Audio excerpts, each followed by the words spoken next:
वली रहमानी साहब, इस वक्त हम लोग आपके उम्मीद ग्लोबल स्कूल के बाहर खड़े हैं, तमाम मीडिया के लोग मौजूद हैं। आपने एक साल पहले आपने एक वीडियो शेयर किया था जिसमें आपने पूरे हिंदुस्तान के लोगों से अपील की थी कि इस उम्मीद ग्लोबल स्कूल के लिए सहायता का हाथ बढ़ाए। आपने 100-100 रुपए के लिए सबसे लोगों से अपील की थी। लोगों ने भी भरपूर आपको आशीर्वाद दिया था, अपनी मोहब्बतों से नवाजा था, और जिसका रिजल्ट ये है कि एक साल के अंदर आपने एक बहुत बड़ी, एक नहीं बल्कि दो आलीशान इमारतें बना ली है।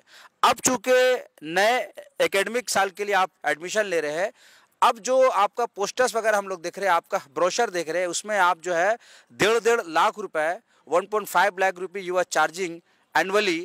तो सवाल ये है कि जो गरीब का बच्चा है, जो गरीब का बच्चा है जिसके लिए आपने लोगों से 100-100 रुपये मांगा था, वो 1.5 लाख रुपया कहाँ से अफोर्ड कर पाएगा?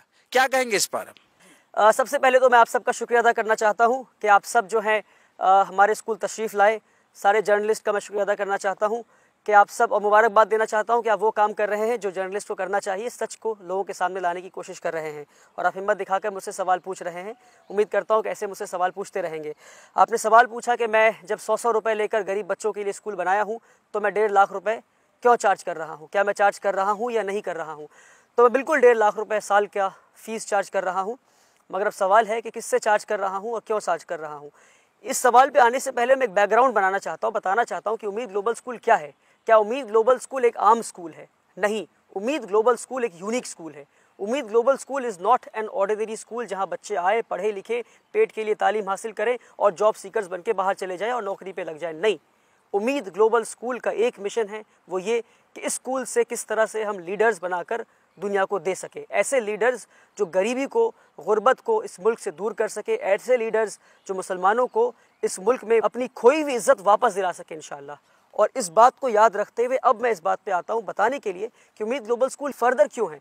हम CBSE करिकुलम फॉलो कर रहे हैं, हम इस्लामिक स्कूल हैं, ऐसा स्कूल जो कुरान भी पढ़ाता है, जो दीनियात भी पढ़ाता है, जो हदीस भी पढ़ाता है, जो साइंस भी पढ़ाता है, जो हिस्ट्री और ज्योग्राफी और फिज़िक्स और केमिस्ट्री साथ में पढ़ाता है। एक ऐसा स्कूल है हम। और आपको जानकर हैरानी होगी कि हमारे यहाँ हम स्टेम एडुकेशन दे रहे हैं, यानी साइंस, टेक्नोलॉजी, इंजीनियरिंग और मैथमेटिक्स का।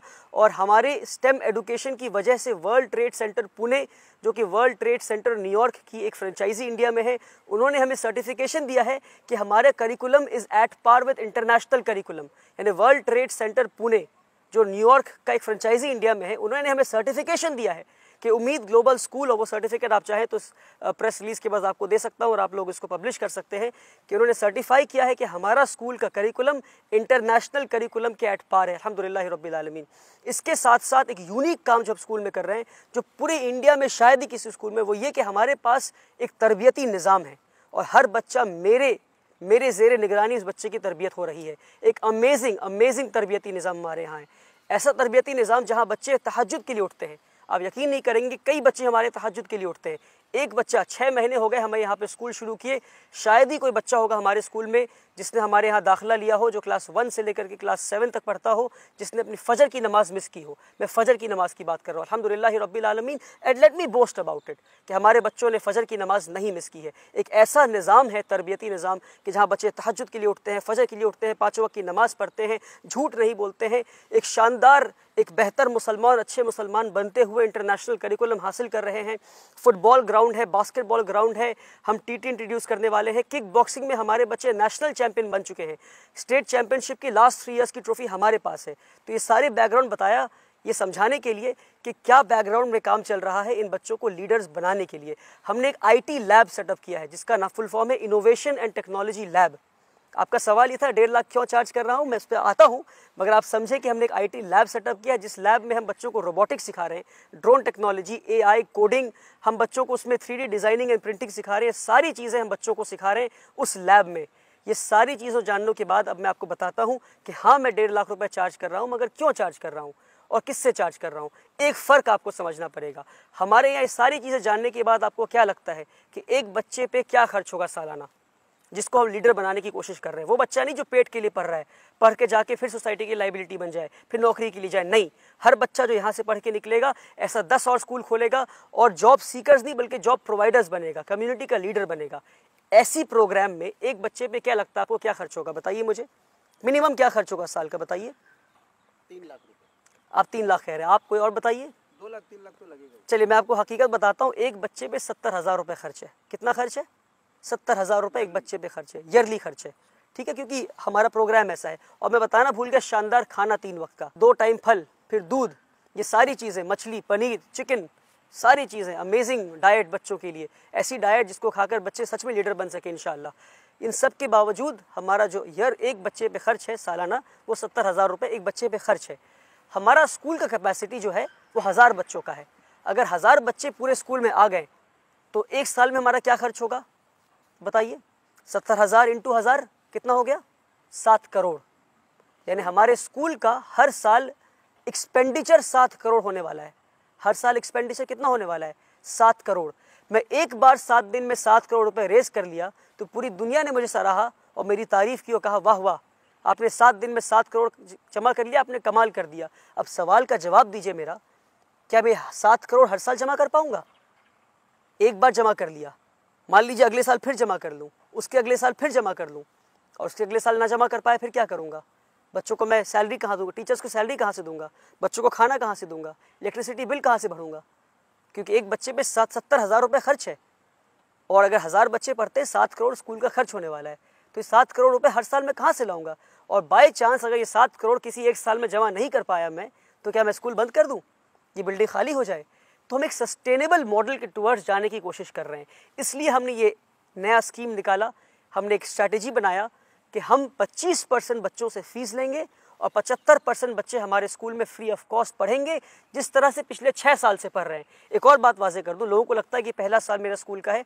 1000 स्क्वायर फीट के अपार्टमेंट में स्कूल शुरू किया था जब मेरी उम्र 19 साल की थी, 2018 1 अप्रैल। आप में से कई लोगों को ये बात पता है। तो अगर मैं किसी साल 7 करोड़ रुपए जमा नहीं कर पाया तो क्या स्कूल बंद कर दूँ? नहीं बंद कर सकता। तो 25% बच्चों से फीस ले रहा हूँ मैं, यानी कितने बच्चों से बताइए?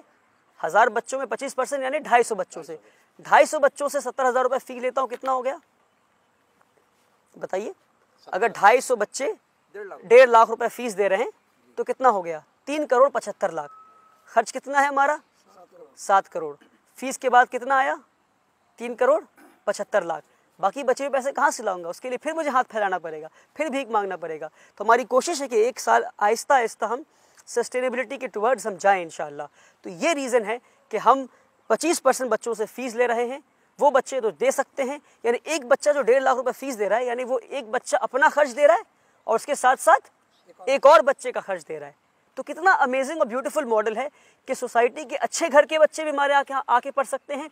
और अब यकीन माने कितना सुनहरा हमारे यहाँ नज़ारा होता है जब एक करोड़पति बैठा होता है कुर्सी पे पेरेंट्स टीचर्स मीट में, उसके बगल में एक रिक्शा वाला बैठा होता है। जब एक करोड़पति बैठा होता है हमारे बगल में और उसी के बगल में उसके घर वाली काम वाली बाई बैठी हो या उसी का ड्राइवर बैठा हो। ये हम कहना चाह रहे हैं कि हमारा जो मिशन है कि education of the rich for the poor, कि एडुकेशन जो अमीरों की तालीम है गरीबों को फराहम करें। हम किस तरह से अमीरों की तालीम हम गरीबों को फराहम करें, ये हमारी कोशिश है कि किस तरह से एक ही मालिक और एक ही ड्राइवर का बच्चा एक ही स्कूल में आके पढ़ सके। ड्राइवर का बच्चा फ्री ऑफ कॉस्ट पढ़ सके और मालिक का बच्चा 1.5 लाख रुपए फीस देकर पढ़ सके। तो इसलिए हम 1.5 लाख रुपए फीस ले रहे हैं। उम्मीद करता हूँ कि आप के सवाल का मैं जवाब दे पाया। दूसरा सवाल वली रहमानी साहब ये है कि जिस तरह से स्कूल यहाँ कामयाबी से चल रहा है, सैलरी क्या आप यहाँ से सैलरी लेते हैं? तो कितना लेते हैं? आपने पूछा कि जिस तरह से स्कूल चल रहा है क्या मैं सैलरी लेता हूँ? मैं पिछले 6 साल में सैलरी नहीं लिया हूँ और मेरी आगे भी नियत नहीं है कि मैं सैलरी लूँ। इसलिए नहीं क्योंकि सैलरी लेना गलत है, बल्कि सैलरी लेना चाहिए मुझे, अच्छी सैलरी लेना चाहिए मुझे, बल्कि इसलिए क्योंकि मैं एक अच्छे वेल टू डू फैमिली से आता हूँ। My father is a businessman, he is established businessman, और मुझे पैसों की ज़रूरत नहीं है। My father takes care of my bills, he pays of all my bills. और मेरे वालिद साहब की तरफ से हुक्म है कि मैं सैलरी ना लूँ। मगर हाँ, अगर आप कहेंगे तो मैं आपको अपना अपॉइंटमेंट लेटर दिखा सकता हूँ। मैं भी एक स्कूल का एक एम्प्लॉय हूँ। I am acting in the capacity of the school secretary. मैं अपना अपॉइंटमेंट लेटर दिखाऊंगा जिसमें लिखा है कि मेरी सैलरी 70,000 रुपये है और ये लिखा है मेरे अपॉइंटमेंट में कि मेरी मर्ज़ी से ये सैलरी मैं ड्रॉ नहीं करूँगा। और हमने ये सिस्टम इसलिए बनाया है ताकि मेरे बाद कोई और बैठे जिसे पैसे की ज़रूरत हो इस कुर्सी पर, वो सैलरी ड्रॉ कर सके।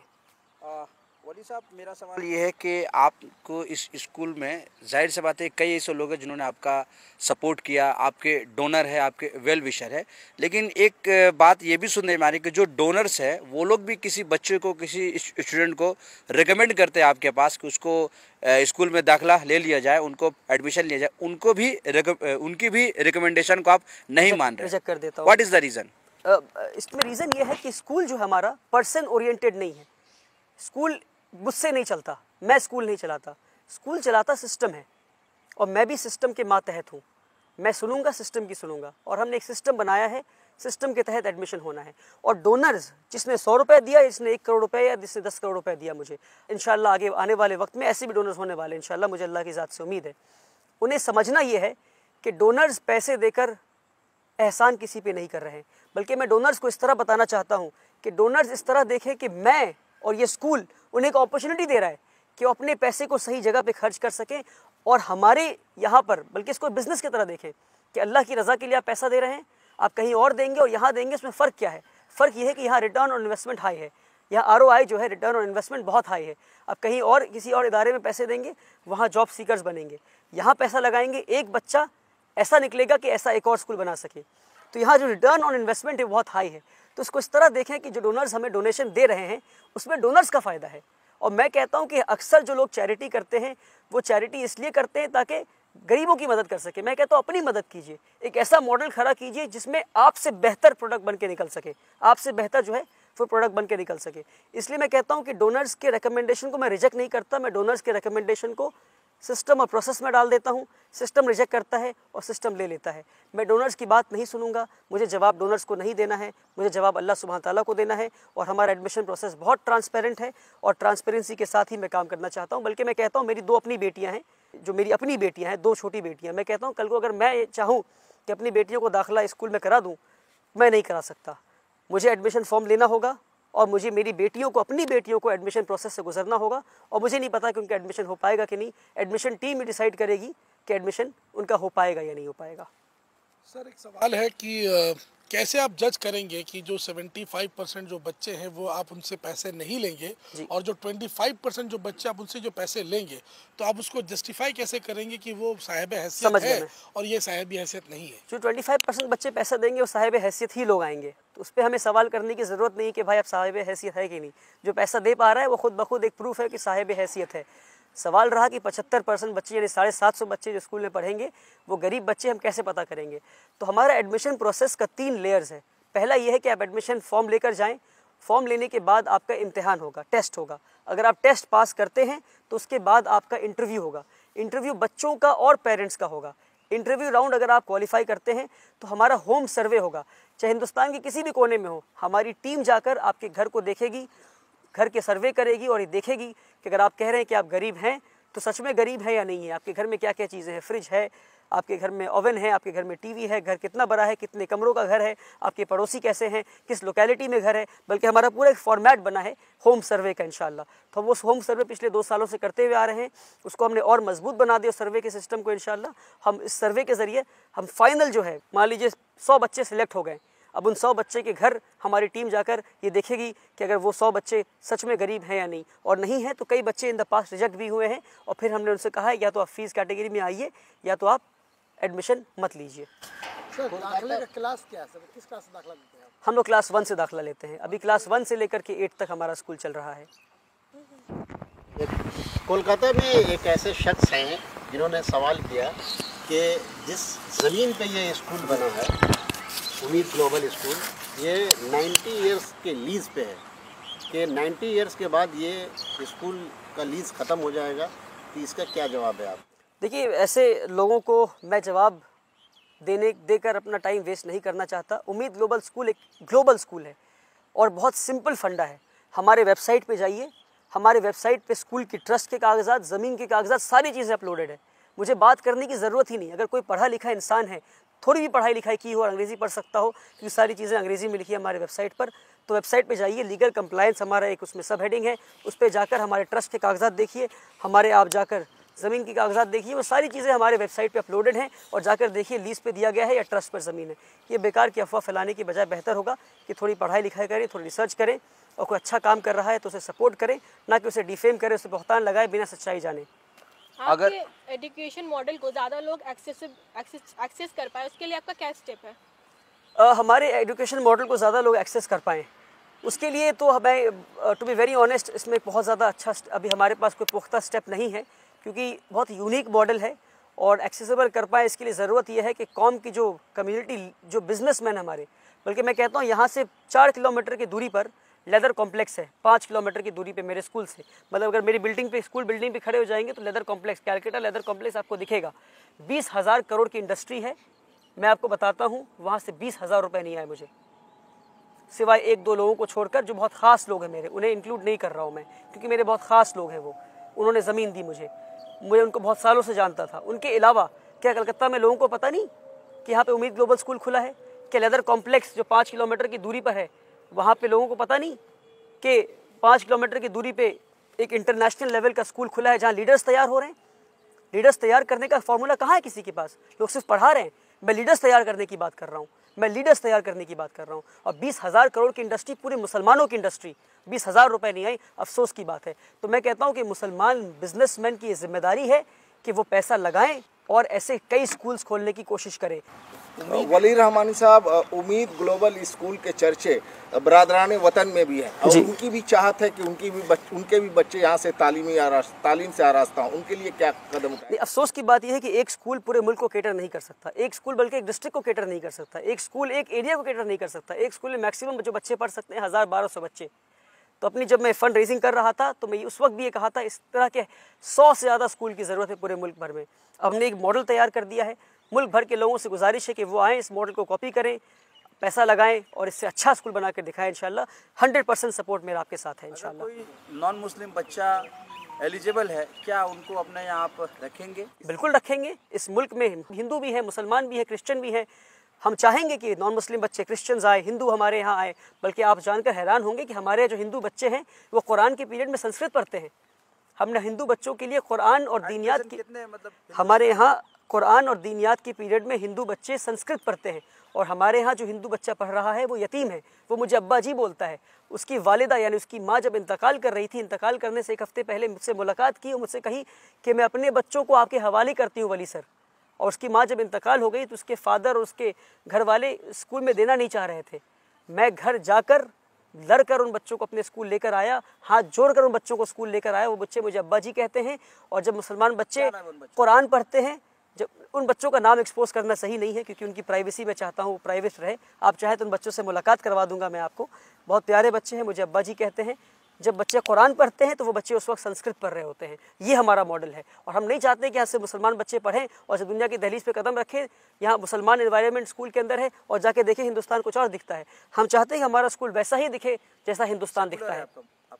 बिल्कुल सेक्युलर हमारा स्कूल, जितना सेक्युलर कॉन्स्टिट्यूशन में दिखा है उतना ही सेक्युलर हमारा स्कूल है। और नमाज़ पढ़ना सेक्युलरिज्म है, कुरान पढ़ना सेक्युलरिज्म है। हम कुरान इसलिए पढ़ाते हैं, हम नमाज इसलिए पढ़ाते हैं, हम संस्कृत इसलिए पढ़ाते हैं क्योंकि हमारे कॉन्स्टिट्यूशन इजाज़त देता है और कॉन्स्टिट्यूशन इजाज़त देगा। और कल को अगर ना दे तो फिर हम बात करेंगे इंशाल्लाह। स्कूल का I guess this is the first year admission हो रहा है। अगर कोई इन्फ्लुएंशियल आदमी का, किसी MP MLA वगैरह का अगर रिकमेंडेशन लेटर लेके आता है फॉर एडमिशन, क्या आप उसको एक्सेप्ट करते हैं? या हम रिकमेंडेशन एक्सेप्ट करते हैं मगर पोस्ट टेस्ट पास करना, पहले आपको टेस्ट पास करना होगा। अगर आपने टेस्ट पास कर लिया, अगर आपके बच्चे ने टेस्ट पास कर लिया और हमारे पास 10 बच्चे हैं, 10 के 10 में 9 नंबर हैं और उसमें से एक बच्चा रिकमेंडेशन लेकर आया है तो फिर हम रिकमेंडेशन वहाँ पर एक्सेप्ट करेंगे। पर पहले आपको टेस्ट पास करना होगा, टेस्ट पास करके आपको आगे बढ़ना होगा। मैं देख रहा हूँ कि ये बिल्डिंग आपके पीछे जो है पूरी तरह से बनकर तैयार है, लेकिन हॉस्टल अभी काम अधूरा है। क्या कहेंगे यहाँ की आवाम से, बंगाल की आवाम से और तमाम हिंदुस्तान की आवाम से? तमाम हिंदुस्तान की आवाम से मैं ये कहूँगा कि आपने बहुत साथ दिया है मेरा, और कलकत्ते के आवाम से, स्पेशली बिजनेसमैन से कहूँगा कि आप अपनी ज़िम्मेदारी ना भूलें, स्कूल विज़िट करें और मुझे सपोर्ट करें। कई सारे काम अभी भी बाकी हैं, उनको पूरे करने हैं, हमें अभी भी फंड्स की ज़रूरत है। आप आएँ और देखें किन किन चीज़ों की ज़रूरत है हमें, उन चीज़ों को आप पूरी करने में हमें मदद करें। और पूरे हिंदुस्तान के लोगों से कहूँगा, आप जिस भी सिटी में हैं, अगर आप बिज़नेसमैन हैं, 10-15 बिज़नेसमैन जुड़कर वहाँ स्कूल कायम करें। अगर आपको टेक्निकल सपोर्ट चाहिए, सिस्टम में सपोर्ट चाहिए, एकेडमिक सपोर्ट चाहिए, जिस तरह की भी सपोर्ट चाहिए आपको, सारी सपोर्ट इंशाल्लाह मैं आपको करूंगा, ये मेरा वादा है आपसे। मैं पिछले 6 साल में स्कूल के मॉडल्स को स्टडी किया हूं and I have the expertise and I am ready to share the expertise with everybody who comes to me इंशाल्लाह, सो दैट हर डिस्ट्रिक्ट में, हर इलाका में एक इस्लामिक स्कूल हो जहाँ हिंदू बच्चे भी आएँ, क्रिश्चियन बच्चे भी आएँ, तरबियत हासिल करें और इस मुल्क को एक बेहतर मुल्क बनाने में और पावरफुल मुल्क बनाने में मदद करें इंशाल्लाह। क्लास 8 तक पढ़ाते हैं क्या? 9 10 भी पढ़ाई शुरू? अभी बच्चे क्लास 7 तक पहुँचे हैं, जो कमिंग एकेडमिक ईयर है यही 7 के बच्चे 8 पहुँचेंगे। हमारी पूरी कोशिश है कि हम क्लास 12 तक स्कूल को ले जाएं, हम इस तरह कई सारे स्कूल्स बनाएं। किस बोर्ड से आपका? हम लोग CBSE एफिलिएशन लेने वाले हैं एक इंशाल्लाह। आखिरी सवाल, क्या स्कूल ख़त्म होने के बाद कुछ ऐसा कोर्सेज वगैरह होते हैं क्या यहाँ पे? नहीं, बिल्कुल बताया मैं, तरबियती निज़ाम है हमारे यहाँ। स्कूल ख़त्म होने के बाद प्रेप क्लास होता है, हमारे यहाँ ट्यूशन कल्चर नहीं है। स्कूल ख़त्म होने के बाद बच्चे खुद सेल्फ स्टडी करते हैं, तरबियती क्लास होता है, यानी असर से लेकर मगरिब तक बच्चे हदीस पढ़ते हैं, हदीस सुनते हैं, बच्चे फजर। बल्कि मैं एक यूनिक तरबियत के मॉडल पे अगर मैं बात करने जाऊँ, it's a very vast topic कि किस तरह से मैं उसको कोडिफाई करने की कोशिश कर रहा हूँ, एक शानदार तरबियती निज़ाम कायम करने की कोशिश कर रहा हूँ। स्कूल के बाद बच्चे तरबियत क्लास होता है उनका, स्कूल के बाद बच्चे प्रेप टाइम होता है, यानी जब वो सेल्फ स्टडी करते हैं, नमाज़ पढ़ते हैं, गेम्स खेलते हैं, खाना खाते हैं और फिर उसके बाद बच्चे सो जाते हैं। हमारे बच्चे सुबह रात को 9 बजे सो जाते हैं, लाइट्स ऑफ हो जाता है और फिर फजर की नमाज़ के लिए उठ जाते हैं। और जुमे के दिन स्पेशली कई बच्चे तहज्जुद की नमाज़ के लिए उठते हैं और हमारी कोशिश है कि हम स्कूल को इस पैटर्न पे ले आएँ कि तहज्जुद कंपलसरी कर दें स्कूल में। हमारे बच्चे इशा के बाद तुरंत सो जाएँ फ़ौरन और तहज्जुद में हमारे बच्चे उठें। और बल्कि मेरे शेख कहते हैं अक्सर कि उनकी बस चले तो वो तहज्जुद को पूरी उम्मत पे कंपलसरी कर दें, क्योंकि जिस मुसीबत से पूरी उम्मत गुजर रही है इस वक्त, हम सबको तहज्जुद में उठना चाहिए और तहज्जुद पाबंदी से भी पढ़नी चाहिए इंशाअल्लाह। बहुत बहुत शुक्रिया। बहुत बहुत शुक्रिया, थैंक यू सो मच।